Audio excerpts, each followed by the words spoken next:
નમસ્કાર, આપ જોઈ રહ્યા છો સંદેશ ન્યૂઝ. હું છું પ્રીતિ. અમદાવાદમાં જે વિવાદિત પોસ્ટર્સ લાગ્યા છે એ અમે બતાવ્યા હતા અને સંદેશ ન્યૂઝની હવે એ અહેવાલની અસર થવા પામી છે. સોલા પોલીસ મથકમાં જાણવાજોગ ફરિયાદ નોંધાઈ છે. સંદેશ ન્યૂઝના અહેવાલ બાદ વિવાદિત જે પોસ્ટર્સ હતા તે આખરે દૂર કરવામાં આવ્યા છે. અમદાવાદમાં ઠેર ઠેર આ પોસ્ટર્સ લાગ્યા હતા કે રાતની પાર્ટીઓમાં જવાનું નહીં, ગેંગ રેપ અને ગેંગરેપ થાય છે. આ પોસ્ટર્સ વિવાદ દ્વારા જે અહેવાલ છે તે સંદેશ ન્યૂઝ દ્વારા પ્રસારિત કરવામાં આવ્યો, તેની અસર થઈ છે અને હવે જાણવાજોગ ફરિયાદ દાખલ કરવામાં આવી છે. પોસ્ટર વિવાદ પર ટ્રાફિક ડીસીપી સફીન હસને સ્પષ્ટતા પણ આપી છે. એનજીઓએ મંજૂરી લીધા વિના જ આ પોસ્ટર્સ લગાવી દીધા હતા તો ડીસીપીએ એવું કહ્યું છે, પરંતુ જ્યારે પોસ્ટર્સ લાગતા હતા ત્યારે ટ્રાફિક પોલીસ ક્યાં હતી તે એક મહત્વનો પ્રશ્ન. વિવાદાસ્પદ પોસ્ટર્સ હટાવી લેવામાં આવ્યા છે તેવું પણ ડીસીપીએ કહ્યું છે. સાથે કહ્યું કે વિવાદિત પોસ્ટર્સ સાથે પોલીસને કોઈ સંબંધ નથી.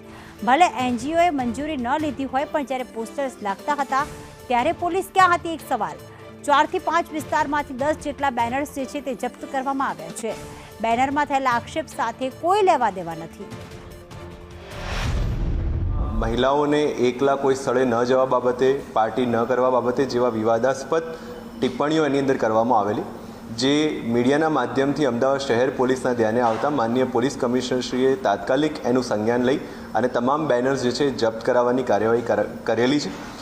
અમદાવાદ શહેર ટ્રાફિક પોલીસ તરફથી એ સ્પષ્ટ કરવામાં આવે છે કે આ જે એનજીઓ છે એણે માત્ર ટ્રાફિક અવેરનેસના ભાગરૂપે બેનર્સ લગાવવાની પરમિશન જે છે અમદાવાદ શહેર ટ્રાફિક પોલીસ પાસેથી લીધેલી, પરંતુ એમને આપેલા સ્કોપની બહાર જઈ કોઈપણ પ્રકારની મંજૂરી લીધા વગર, કોઈપણ પ્રકારનું ધ્યાન દોર્યા વગર મહિલાઓની સલામતી ઉપર પ્રશ્નો ઉદ્ભવે એ પ્રકારના વિવાદાસ્પદ પોસ્ટર્સ અને બેનર્સ અમદાવાદ શહેરના જાહેર રસ્તાઓ પર લગાવેલા છે.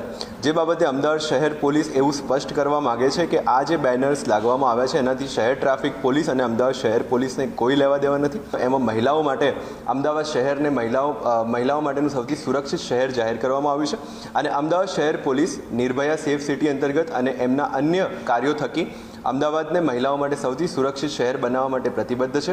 આપણે સૌને ખબર છે કે નવરાત્રી દરમિયાન પણ મહિલાઓ અહીંયા લેટ નાઇટ સુધી ગરબા રમી શકે છે અને સુરક્ષિત રીતે પોતાના પરિવાર સાથે અમદાવાદના કોઈ પણ વિસ્તારમાં ફરી શકે છે અને આ માટે અમદાવાદ શહેર પોલીસ કાર્યરત છે.